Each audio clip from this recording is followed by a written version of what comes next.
criaram um problema imenso para o governo Jair Bolsonaro durante todo o mandato, mas foi apresentada como prova, eu acho que a gente tem que dar o crédito aqui para uma matéria da Veja, porque, diferente do que eles fazem com a gente, aqui tem prova.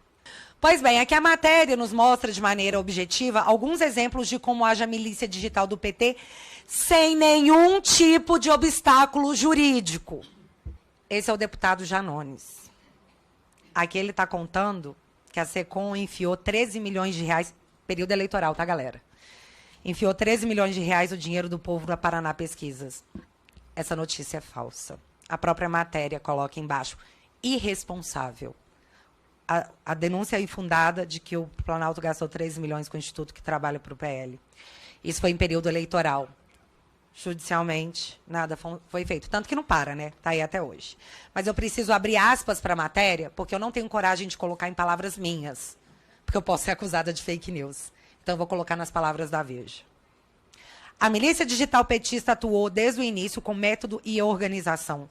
Muitas das fake news varreram as redes sociais com ataques ao candidato do PL, foram produzidas por uma equipe de jovens militantes sob a coordenação de Janones. A matéria-prima, além dos acontecimentos políticos do dia a dia, foi colhida em fóruns na chamada Dark Web, ambiente da internet onde é possível comprar e vender informações sigilosas e discutir assuntos, inclusive ilegais, sem deixar rastros. O passo seguinte da estratégia era mais simples. As estações eram transmitidas a grupos de transmissão, do qual faziam parte jornalistas acomodados ao PT, políticos famosos e influenciadores digitais, como Felipe Neto e Nath Finanças. Aqui, essa mocinha, eu vou abrir aspas de novo para o que ela fez. Era tudo encenação.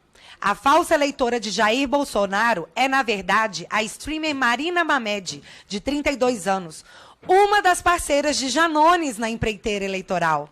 Ela criou um perfil falso nas redes sociais para se apresentar como apoiadora do ex-capitão.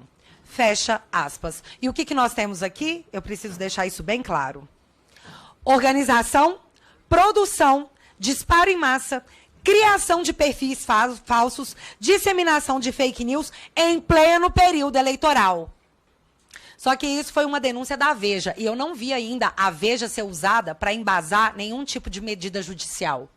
Mas a Folha já. A Folha já foi usada. Então vamos ver a matéria da Folha. Próximo print, por favor. De um passado super distante, conhecido como anteontem. Grupo de influenciadores pró-Lula repete tática bolsonarista nas redes. A matéria diz que, além de defenderem o governo nas redes, eles usam uma tática de contra-ataque que, em momentos de desgaste, eles pegam, então, um momento de desgaste e usam a tática.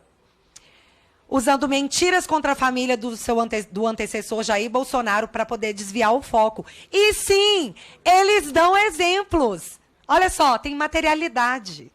Um exemplo desses é um homem chamado Rony Telles, influenciador de esquerda, que pegou uma fala da Michele Bolsonaro dizendo que os móveis que ela retirou eram seus, da sua casa. E postou dizendo que a Michele falou assim, gente, os móveis que eu tirei do Alvorada eram meus, eram da minha casa. Foi o que ela falou. E olha como ele reproduziu no Twitter. Abre aspas. Michele diz que móveis projetados por Oscar e Ana Niemeyer tirados do Alvorada eram seus e criticam Lula. Ele respondeu que era só uma brincadeirinha, que o Twitter era um lugar para coisas mais ácidas, mais sátiras, era brincadeirinha. Mas o influenciador na matéria afirma que tem contato com a SECOM e que, sim, recebe material do governo, coisa que nós nunca fizemos. A matéria também mostra o atual ministro da SECOM, seu Paulo Pimenta, e isso é muito importante. Pode pôr o próximo print. Que tempos atrás disseminou em suas redes sociais a ideia de que a facada contra Jair Bolsonaro era falsa, chamada de fakeada. Tá aí, ó. Esse aí é o print dele, tá? Me dê esse trabalho. E isso é importante, porque o blog de esquerda Brasil 247 produziu um documentário onde induziu quem assistia a pensar, de forma clara, que a facada foi falsa, como o próprio título diz, uma fakeada no coração do Brasil. E como estamos falando de censura, vale ressaltar que o Brasil Paralelo teve a produção com o tema Quem Mandou Matar Jair Bolsonaro censurada sem que o conteúdo fosse conhecido.